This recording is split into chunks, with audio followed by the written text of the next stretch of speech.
ಸಾಮಾನ್ಯವಾಗಿ ನಮ್ಮ ಆರೋಗ್ಯದಲ್ಲಿ ಏನಾದರೂ ಸಮಸ್ಯೆ ಆದರೆ ಏನು ಮಾಡ್ತೀವಿ? ಒಂದಿನ 2 ದಿನ ಕಾದು ನೋಡೋಣ, ಅದಾದ್ಮೇಲೆ ವೈದ್ಯರು. ಇಲ್ಲ ತಡ್ಕೊಳಕ್ಕಾಗದೇ ಇರೋ ರೀತಿಯ ನೋವಾಯಿತು ಅಂತಂದರೆ ಅಥವಾ ಯಾವುದಾದ್ರೂ ಆರೋಗ್ಯ ಸಂಬಂಧಿ ಸಮಸ್ಯೆ ಆಯಿತು ಅಂದರೆ ತಕ್ಷಣಕ್ಕೆ ವೈದ್ಯರನ್ನು ಸಂಪರ್ಕ ಮಾಡೋದು ನಿಮ್ಮ ಸಾಮಾನ್ಯ ರೆಸ್ಪಾನ್ಸ್. ಅದರಲ್ಲೂ ಬೆನ್ನು ಬಿಡದೆ ಕಾಡ್ತಾ ಇರುವ ಬೆನ್ನು ನೋವು, ಕೂತ್ರೆ ಕೂರೋಕ್ಕೂ ಆಗಲ್ಲ, ನಿಂತ್ರೆ ನಿಲ್ಲೋಕ್ಕಾಗಲ್ಲ, ಮಲಗೋಕ್ಕೂ ಕೂಡ ಆಗಲ್ಲ. ಅಷ್ಟು ಪ್ರಮಾಣದ ಬೆನ್ನೋವಿದ್ರೂ ದರ್ಶನ್ಗೆ ಅದ್ಯಾಕೋ ಬಳ್ಳಾರಿಯಲ್ಲಿರ್ತಕ್ಕಂಥ ವೈದ್ಯರ ಮೇಲೆ ವಿಶ್ವಾಸನೇ ಬರ್ತಾ ಇಲ್ಲ. ಕೂರೋಕೆ ಆಗದಂತೆ ಕಾಡಿಸ್ತಾ ಇದೆಯಂತೆ ಬೆನ್ನೋವು. ಜೈಲಿನ ಅಧಿಕಾರಿಗಳು ವೈದ್ಯರನ್ನ ಕರೆಸಿ ಚಿಕಿತ್ಸೆಗೆ ಒಳಪಡಿ ಅಂತಂದ್ರೆ, ಇಲ್ಲ, ನಾನು ಯಾವ ಕಾರಣಕ್ಕೂ ಕೂಡ ಬಳ್ಳಾರಿಯಲ್ಲಿ ಚಿಕಿತ್ಸೆಗೆ ಒಳಪಡುವುದಿಲ್ಲ, ನನಗೇನಿದ್ರು ಬೆಂಗಳೂರಿನಲ್ಲೇ ಟ್ರೀಟ್ಮೆಂಟ್ ಆಗಬೇಕು ಅನ್ನೋದು ದರ್ಶನ್ ಹಠ ಅಂತ. ದರ್ಶನ್ನ ಈ ಹಠ ನೋಡಿ ಜೈಲಿನ ಅಧಿಕಾರಿಗಳು ಕೂಡ ಮುಂದೇನು ಮಾಡೋದು ಅಂತ ತಲೆ ಕೆಡಿಸ್ಕೊಂಡಿದ್ದಾರೆ. ಯಾಕೆ ದರ್ಶನ್ ಈ ಪಾಟಿ ಹಠ ಹಿಡಿದಿರೋದು? ಬಳ್ಳಾರಿಯಲ್ಲಿ ವೈದ್ಯಕೀಯ ಸೌಲಭ್ಯಗಳಿದ್ರೂ ಕೂಡ ಕೇವಲ ಮಾತ್ರೆ ಕೊಟ್ಟು ಸುಮ್ಮನಾಗಿ ಸ್ಕ್ಯಾನಿಂಗ್ ಗೀನಿಂಗ್ ಬೇಡ ಅಂತ ಹೇಳಿ ಹಠ ಹಿಡಿದಿರೋದ್ರ ಹಿಂದೇನಾದ್ರೂ ಕಾರಣ ಇದೆಯಾ? ದ ಡೀಟೇಲ್ ರಿಪೋರ್ಟ್ ನಿಮ್ಮ ಮುಂದೆ.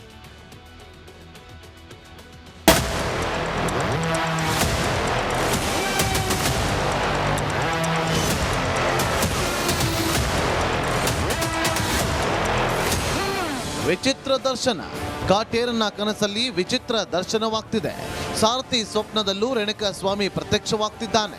ಬಳ್ಳಾರಿ ಜೈಲಲ್ಲಿ ಜಗ್ಗುದಾದ ನಿದ್ದೆಯಿಂದ ಬೆಚ್ಚಿ ಬೀಳ್ತಿದ್ದಾನೆ. ಹೀಗಿರುವಾಗಲೇ ತೀವ್ರ ಬೆನ್ನು ನೋವಿಂದ ಭೂಪತಿ ಬಳಲುತ್ತಿದ್ದಾನೆ. ಬೆನ್ನು ನೋವಿದ್ರೂ ಜಗ್ಗುದಾದ ಡೋಂಟ್ ಕೇರ್. ಸ್ಕ್ಯಾನ್ ಮಾಡಿಸದೆ ಚಿಕಿತ್ಸೆ ಪಡೆಯದೆ ಮೊಂಡಾಟ. ಪರಪ್ಪನ ಪಂಜರದಲ್ಲಿ ಹಾಯಾಗಿದ್ದ ಪೊರಕಿ ಬಳ್ಳಾರಿ ಜೈಲಲ್ಲಿ ಬಳಲಿ ಬೆಂಡಾಗಿ ಹೋಗಿದ್ದಾನೆ. ಸಾರಥಿ ತೀವ್ರ ಬೆನ್ನು ನೋವಿಂದ ಬಳಲುತ್ತಿದ್ದಾನೆ. ಜೈಲು ಅಧಿಕಾರಿಗಳು ವೈದ್ಯರು ಸ್ಕ್ಯಾನಿಂಗ್ ಮಾಡಿಸಿ ಅಂದ್ರೂ ದಾಸ ಕೇರ್ ಮಾಡ್ತಿಲ್ಲ. ವೈದ್ಯರು ಎಷ್ಟೇ ಹೇಳಿದ್ರು ದರ್ಶನ್ ಮಾತ್ರ MRI ಸ್ಕ್ಯಾನಿಂಗ್ಗೆ ಮಾಡಿಸೋದಕ್ಕೆ ಒಪ್ತಾ ಇಲ್ಲ. ಚಿಕಿತ್ಸೆ ಪಡೆಯೋದಕ್ಕೂ ಮುಂದಾಗ್ತಾ ಇಲ್ಲ.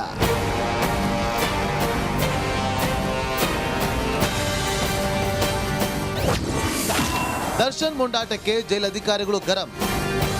ದರ್ಶನದ್ದು ಮೊದಲೇ ಹೈ ಪ್ರೊಫೈಲ್ ಕೇಸ್. ಸ್ವಲ್ಪ ಹೆಚ್ಚು ಕಡಿಮೆ ಆದರೂ ಜೈಲಧಿಕಾರಿಗಳ ಕುತ್ತಿಗೆಗೆ ಬರುತ್ತೆ. ಆದರೆ ಈ ಭಂಡ ಭೂಪತಿ ಮಾತ್ರ ಬೆನ್ನು ನೋವಿಗೆ ಚಿಕಿತ್ಸೆ ಪಡೆಯುತ್ತಿಲ್ಲ. ಇದೇ ಕಾರಣಕ್ಕೆ ಪೊರ್ಕಿಗೆ ಬುದ್ಧಿ ಕಲಿಸಲು ಪತ್ನಿ ವಿಜಯಲಕ್ಷ್ಮಿಗೆ ಜೈಲು ಅಧಿಕಾರಿಗಳು ಬುಲಾವ್ ನೀಡಿದ್ದಾರೆ. ನಾಳೆ ಬಳ್ಳಾರಿ ಜೈಲಿಗೆ ವಿಜಯಲಕ್ಷ್ಮಿ ಎಂಟ್ರಿ. ಆರೋಗ್ಯದ ಬಗ್ಗೆ ಅಯ್ಯನಿಗೆ ಬುದ್ಧಿ ಹೇಳೋಕೆ ದರ್ಶನ್ ಪತ್ನಿ ವಿಜಯಲಕ್ಷ್ಮಿ ನಾಳೆ ಬಳ್ಳಾರಿ ಜೈಲಿಗೆ ಎಂಟ್ರಿ ಕೊಡ್ತಿದ್ದಾರೆ. ಒಂದು ವೇಳೆ ಪತ್ನಿ ಮಾತಿಗೆ ದಾಸ ತಲೆ ಬಾಗಿದ್ರೆ ಬಳ್ಳಾರಿಯ ವಿಮ್ಸ್ ಆಸ್ಪತ್ರೆಯಲ್ಲಿ ಕಾಟೇರನಿಗೆ ಚಿಕಿತ್ಸೆ ನೀಡಲಾಗುತ್ತೆ. ಆದರೆ ದರ್ಶನ್ ಚಿಕಿತ್ಸೆಯನ್ನು ನಿರಾಕರಿಸುವ ಸಾಧ್ಯತೆ ಇದೆ. ಬೆನ್ನು ನೋವು ಸಿವಿಯರ್ ಆದ್ರೆ ಆಸ್ಪತ್ರೆಯ ನೆಪ ಹೇಳಿ ಕೋರ್ಟ್ ಅನುಮತಿ ಪಡೆದು ಬೆಂಗಳೂರಿಗೆ ಶಿಫ್ಟ್ ಆಗುವ ಲೆಕ್ಕಾಚಾರದಲ್ಲಿದ್ದಾರಂತೆ ಚಕ್ರವರ್ತಿ.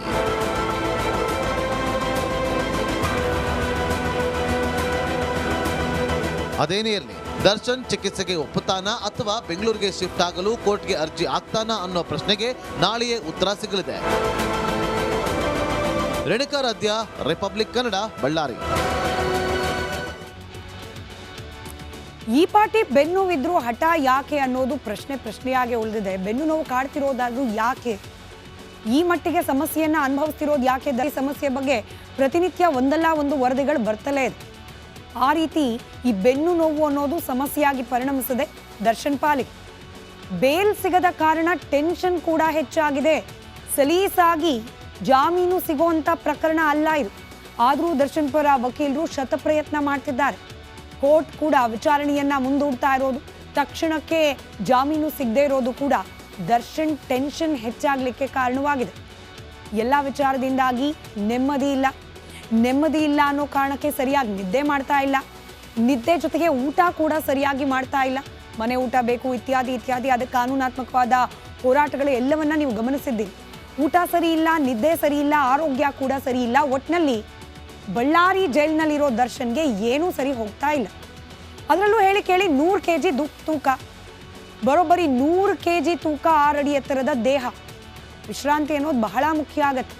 ದೇಹದ ಆರೈಕೆ ಮಾಡ್ಕೊಳ್ಳೋದು ಸರಿಯಾದ ರೀತಿಯಲ್ಲಿ ಬಹಳ ಮುಖ್ಯ ಆಗುತ್ತೆ. ಆದರೆ ಅದಕ್ಕೆ ಅವಕಾಶಗಳು ಸಿಗ್ತಿಲ್ಲ ಜೈಲಲ್ಲಿ. ಜಿಮ್ಗೆ ಹೋಗಿ ವರ್ಕೌಟ್ ಮಾಡಿದಂತಹ ದೇಹ ಅದು. ಈಗ ಜಿಮ್ಗೂ ಹೋಗ್ತಿಲ್ಲ, ಕೊಬ್ಬು ಕರಗ್ತಾ ಕೂಡ ಇಲ್ಲ.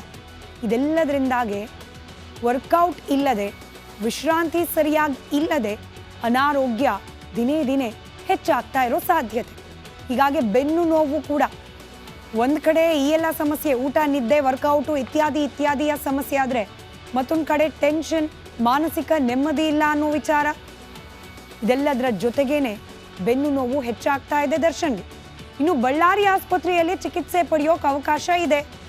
ಜೈಲಿಗೇನೆ ವೈದ್ಯಾಧಿಕಾರಿಗಳನ್ನ ಕರೆಸಿದ್ರು. ಜೈಲಾಧಿಕಾರಿಗಳು ಆರೋಗ್ಯ ತಪಾಸಣೆಯನ್ನ ಮಾಡಿದಕ್ಕಿಂಥದ್ದೇ ಟ್ರೀಟ್ಮೆಂಟ್ ಆಗಬೇಕು, ಸ್ಕ್ಯಾನಿಂಗ್ ಆಗಬೇಕು, ಇದೆಲ್ಲವನ್ನ ತಿಳಿಸಿದ್ದಾರೆ ಬಳ್ಳಾರಿಯ ವೈದ್ಯರು. ಆದರೆ ಬಳ್ಳಾರಿ ಆಸ್ಪತ್ರೆಯಲ್ಲಿ ಸುತಾರಾಮ್ ಚಿಕಿತ್ಸೆ ಬೇಡ ಅಂತಿರೋದು ದರ್ಶನ್ ವಾದ. ಜೈಲು ವೈದ್ಯರು ಮಾತ್ರೆ ಕೊಡಿ, ಮಾತ್ರೆ ತಗೊಳ್ಳಿ, ಆರೋಗ್ಯ ಸಮಸ್ಯೆ ಸ್ವಲ್ಪ ಸರಿ ಹೋಗುತ್ತೆ ಅಂದರೂ ಕೂಡ ಅದನ್ನು ತೆಗೆದುಕೊಳ್ತಿಲ್ವಂತೆ ದರ್ಶನ್. ಅದು ತಗೊಂಡ್ರು ಕೂಡ ಇಲ್ಲ, ನೀವು ಇದನ್ನು ತಗೊಳ್ಳಿ, ನೀವು ಸ್ಕ್ಯಾನು ಗೀನು ಇತ್ಯಾದಿ ಆಮೇಲೆ ಮಾಡಿಸಿರಂತೆ ಅಂತ ಹೇಳಿದ್ರು ಕೂಡ ದರ್ಶನ್ಗೆ ತಕ್ಷಣಕ್ಕೆ ಬಳ್ಳಾರಿ ವೈದ್ಯರು ನೀಡ್ತಾ ಇರುವ ಚಿಕಿತ್ಸೆ ಮೈಗೆ ಒಗ್ತಾ ಇಲ್ಲ ಅನ್ನೋ ಮಾಹಿತಿ ಇದೆ. ಸರ್ಜರಿ ಮಾಡಿಸ್ಕೊಳ್ಳಿ ಅಂತ ಹೇಳಿ ವೈದ್ಯರು ಸಲಹೆ ನೀಡಿದ್ದಾರೆ. ಆದರೆ ಬಳ್ಳಾರಿಯ ವಿಮ್ಸ್ನಲ್ಲಿ ಚಿಕಿತ್ಸೆಗೆ ಒಳಪಡಲಿಕ್ಕೆ ನಿರಾಕರಣೆ. ವೈದ್ಯರು ಹೇಳಿದ್ದಾರೆ, ವಿಮ್ಸ್ನಲ್ಲೇನೆ ಎಲ್ಲ ಸೌಲಭ್ಯ ಇದೆ, ಇಲ್ಲೇನೇ ನೀವು ಚಿಕಿತ್ಸೆಗೆ ಒಳಪಡ್ಬೋದು, ಆಪರೇಷನ್ ಮಾಡೋದು ಅನಿವಾರ್ಯ ಅಂತ ಆದರೂ ಕೂಡ ನೀವು ಆಪರೇಷನ್ಗೂ ಒಳಪಡಬಹುದು ಅಂತ ಹೇಳಿ ಸಲಹೆ ನೀಡಿದ್ದಾರೆ. ಆದರೆ ವೈದ್ಯರ ಈ ಸಲಹೆಯನ್ನ ಕೂಡ ದರ್ಶನ್ ಸ್ವೀಕರಿಸ್ತಾ ಇಲ್ಲ. ಬಳ್ಳಾರಿಯಲ್ಲಿ ಯಾವ ಕಾರಣಕ್ಕೂ ಸರ್ಜರಿ ಬೇಡ ಅಂತ ದರ್ಶನ್ ವಾದ. ಬೆಂಗಳೂರಿನಲ್ಲೇ ಚಿಕಿತ್ಸೆ ಪಡಿತೀನಿ ಅಂತ ಹೇಳಿ ಹಠ ಹಿಡಿದು ಕೂತಿದ್ದಾರೆ ದರ್ಶನ್. ಈ ಮೂಲಕ ಆರೋಗ್ಯ ಸಮಸ್ಯೆಯ ನೆಪವನ್ನಾದರೂ ಒಡ್ಡಿ ಬಳ್ಳಾರಿಯಿಂದ ಬೆಂಗಳೂರಿಗೆ ಶಿಫ್ಟ್ ಆಗಲಿಕ್ಕೆ ಪ್ಲಾನ್ ಮಾಡಿದ್ದಾರ ದರ್ಶನ್ ಅನ್ನೋ ಅನುಮಾನ ಕೂಡ ಹೆಚ್ಚಾಗ್ತಾ ಇದೆ. ಈ ಸಮಸ್ಯೆ ಬಗ್ಗೆ ಪ್ರತಿನಿತ್ಯ ಒಂದಲ್ಲ ಒಂದು ವರದಿಗಳು ಬರ್ತಲೇ ಇದೆ. ಆ ರೀತಿ ಈ ಬೆನ್ನು ನೋವು ಅನ್ನೋದು ಸಮಸ್ಯೆಯಾಗಿ ಪರಿಣಮಿಸಿದೆ ದರ್ಶನ್ ಪಾಲಿಗೆ. ಬೇಲ್ ಸಿಗದ ಕಾರಣ ಟೆನ್ಷನ್ ಕೂಡ ಹೆಚ್ಚಾಗಿದೆ. ಸಲೀಸಾಗಿ ಜಾಮೀನು ಸಿಗುವಂತ ಪ್ರಕರಣ ಅಲ್ಲ ಇದು. ಆದರೂ ದರ್ಶನ್ ಪರ ವಕೀಲರು ಶತಪ್ರಯತ್ನ ಮಾಡ್ತಿದ್ದಾರೆ. ಕೋರ್ಟ್ ಕೂಡ ವಿಚಾರಣೆಯನ್ನ ಮುಂದೂಡ್ತಾ ಇರೋದು, ತಕ್ಷಣಕ್ಕೆ ಜಾಮೀನು ಸಿಗದೇ ಇರೋದು ಕೂಡ ದರ್ಶನ್ ಟೆನ್ಷನ್ ಹೆಚ್ಚಾಗಲಿಕ್ಕೆ ಕಾರಣವಾಗಿದೆ. ಎಲ್ಲ ವಿಚಾರದಿಂದಾಗಿ ನೆಮ್ಮದಿ ಇಲ್ಲ ಅನ್ನೋ ಕಾರಣಕ್ಕೆ ಸರಿಯಾಗಿ ನಿದ್ದೆ ಮಾಡ್ತಾ ಇಲ್ಲ. ನಿದ್ದೆ ಜೊತೆಗೆ ಊಟ ಕೂಡ ಸರಿಯಾಗಿ ಮಾಡ್ತಾ ಇಲ್ಲ. ಮನೆ ಊಟ ಬೇಕು ಇತ್ಯಾದಿ ಅದಕ್ಕೆ ಕಾನೂನಾತ್ಮಕವಾದ ಹೋರಾಟಗಳು ಎಲ್ಲವನ್ನ ನೀವು ಗಮನಿಸಿದ್ದೀರಿ. ಊಟ ಸರಿ ಇಲ್ಲ, ನಿದ್ದೆ ಸರಿ ಇಲ್ಲ, ಆರೋಗ್ಯ ಕೂಡ ಸರಿ ಇಲ್ಲ. ಒಟ್ಟಿನಲ್ಲಿ ಬಳ್ಳಾರಿ ಜೈಲಿನಲ್ಲಿರೋ ದರ್ಶನ್ಗೆ ಏನೂ ಸರಿ ಹೋಗ್ತಾ ಇಲ್ಲ.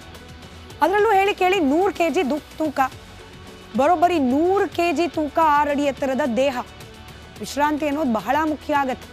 ದೇಹದ ಆರೈಕೆ ಮಾಡ್ಕೊಳ್ಳೋದು ಸರಿಯಾದ ರೀತಿಯಲ್ಲಿ ಬಹಳ ಮುಖ್ಯ ಆಗತ್ತೆ. ಆದರೆ ಅದಕ್ಕೆ ಅವಕಾಶಗಳು ಸಿಗ್ತಿಲ್ಲ ಜೈಲಲ್ಲಿ. ಜಿಮ್ಗೆ ಹೋಗಿ ವರ್ಕೌಟ್ ಮಾಡಿದಂತಹ ದೇಹ ಅದು. ಈಗ ಜಿಮ್ಗೂ ಹೋಗ್ತಿಲ್ಲ, ಕೊಬ್ಬು ಕರಗ್ತಾ ಕೂಡ ಇಲ್ಲ. ಇದೆಲ್ಲದರಿಂದಾಗೆ ವರ್ಕೌಟ್ ಇಲ್ಲದೆ, ವಿಶ್ರಾಂತಿ ಸರಿಯಾಗಿ ಇಲ್ಲದೆ ಅನಾರೋಗ್ಯ ದಿನೇ ಹೆಚ್ಚಾಗ್ತಾ ಇರೋ ಸಾಧ್ಯತೆ. ಹೀಗಾಗಿ ಬೆನ್ನು ನೋವು ಕೂಡ ಒಂದು ಕಡೆ ಈ ಎಲ್ಲ ಸಮಸ್ಯೆ, ಊಟ, ನಿದ್ದೆ, ವರ್ಕೌಟು ಇತ್ಯಾದಿಯ ಸಮಸ್ಯೆ ಆದರೆ ಮತ್ತೊಂದು ಕಡೆ ಟೆನ್ಷನ್, ಮಾನಸಿಕ ನೆಮ್ಮದಿ ಇಲ್ಲ ಅನ್ನೋ ವಿಚಾರ. ಇದೆಲ್ಲದರ ಜೊತೆಗೇನೆ ಬೆನ್ನು ನೋವು ಹೆಚ್ಚಾಗ್ತಾ ಇದೆ ದರ್ಶನ್ಗೆ. ಇನ್ನು ಬಳ್ಳಾರಿ ಆಸ್ಪತ್ರೆಯಲ್ಲಿ ಚಿಕಿತ್ಸೆ ಪಡೆಯೋಕೆ ಅವಕಾಶ ಇದೆ. ಜೈಲಿಗೇನೆ ವೈದ್ಯಾಧಿಕಾರಿಗಳನ್ನ ಕರೆಸಿದ್ರು. ಜೈಲಾಧಿಕಾರಿಗಳು ಆರೋಗ್ಯ ತಪಾಸಣೆಯನ್ನ ಮಾಡಿದಕ್ಕಿಂಥದ್ದೇ ಟ್ರೀಟ್ಮೆಂಟ್ ಆಗಬೇಕು, ಸ್ಕ್ಯಾನಿಂಗ್ ಆಗಬೇಕು, ಇದೆಲ್ಲವನ್ನ ತಿಳಿಸಿದ್ದಾರೆ ಬಳ್ಳಾರಿಯ ವೈದ್ಯರು. ಆದರೆ ಬಳ್ಳಾರಿ ಆಸ್ಪತ್ರೆಯಲ್ಲಿ ಸುತಾರಾಮ್ ಚಿಕಿತ್ಸೆ ಬೇಡ ಅಂತಿರೋದು ದರ್ಶನ್ ವಾದ. ಜೈಲು ವೈದ್ಯರು ಮಾತ್ರೆ ಕೊಡಿ, ಮಾತ್ರೆ ತಗೊಳ್ಳಿ, ಆರೋಗ್ಯ ಸಮಸ್ಯೆ ಸ್ವಲ್ಪ ಸರಿ ಹೋಗುತ್ತೆ ಅಂದರೂ ಕೂಡ ಅದನ್ನು ತೆಗೆದುಕೊಳ್ತಿಲ್ವಂತೆ ದರ್ಶನ್. ಅದು ತಗೊಂಡ್ರು ಕೂಡ ಇಲ್ಲ, ನೀವು ಇದನ್ನು ತಗೊಳ್ಳಿ, ನೀವು ಸ್ಕ್ಯಾನು ಗೀನು ಇತ್ಯಾದಿ ಆಮೇಲೆ ಮಾಡಿಸಿರಂತೆ ಅಂತ ಹೇಳಿದ್ರು ಕೂಡ ದರ್ಶನ್ಗೆ ತಕ್ಷಣಕ್ಕೆ ಬಳ್ಳಾರಿ ವೈದ್ಯರು ನೀಡ್ತಾ ಇರುವ ಚಿಕಿತ್ಸೆ ಮೈಗೆ ಒಗ್ತಾ ಇಲ್ಲ ಅನ್ನೋ ಮಾಹಿತಿ ಇದೆ. ಸರ್ಜರಿ ಮಾಡಿಸ್ಕೊಳ್ಳಿ ಅಂತ ಹೇಳಿ ವೈದ್ಯರು ಸಲಹೆ ನೀಡಿದ್ದಾರೆ.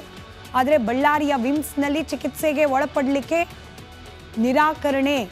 ವೈದ್ಯರು ಹೇಳಿದ್ದಾರೆ, ವಿಮ್ಸ್ನಲ್ಲೇನೆ ಎಲ್ಲ ಸೌಲಭ್ಯ ಇದೆ, ಇಲ್ಲೇನೇ ನೀವು ಚಿಕಿತ್ಸೆಗೆ ಒಳಪಡ್ಬೋದು, ಆಪರೇಷನ್ ಮಾಡೋದು ಅನಿವಾರ್ಯ ಅಂತ ಆದರೂ ಕೂಡ ನೀವು ಆಪರೇಷನ್ಗೂ ಒಳಪಡಬಹುದು ಅಂತ ಹೇಳಿ ಸಲಹೆ ನೀಡಿದ್ದಾರೆ. ಆದರೆ ವೈದ್ಯರ ಈ ಸಲಹೆಯನ್ನ ಕೂಡ ದರ್ಶನ್ ಸ್ವೀಕರಿಸ್ತಾ ಇಲ್ಲ. ಬಳ್ಳಾರಿಯಲ್ಲಿ ಯಾವ ಕಾರಣಕ್ಕೂ ಸರ್ಜರಿ ಬೇಡ ಅಂತ ದರ್ಶನ್ ವಾದ. ಬೆಂಗಳೂರಿನಲ್ಲೇ ಚಿಕಿತ್ಸೆ ಪಡಿತೀನಿ ಅಂತ ಹೇಳಿ ಹಠ ಹಿಡಿದು ಕೂತಿದ್ದಾರೆ ದರ್ಶನ್. ಈ ಮೂಲಕ ಆರೋಗ್ಯ ಸಮಸ್ಯೆಯ ನೆಪವನ್ನಾದರೂ ಒಡ್ಡಿ ಬಳ್ಳಾರಿಯಿಂದ ಬೆಂಗಳೂರಿಗೆ ಶಿಫ್ಟ್ ಆಗಲಿಕ್ಕೆ ಪ್ಲಾನ್ ಮಾಡಿದ್ದಾರ ದರ್ಶನ್ ಅನ್ನೋ ಅನುಮಾನ ಕೂಡ ಹೆಚ್ಚಾಗ್ತಾ ಇದೆ.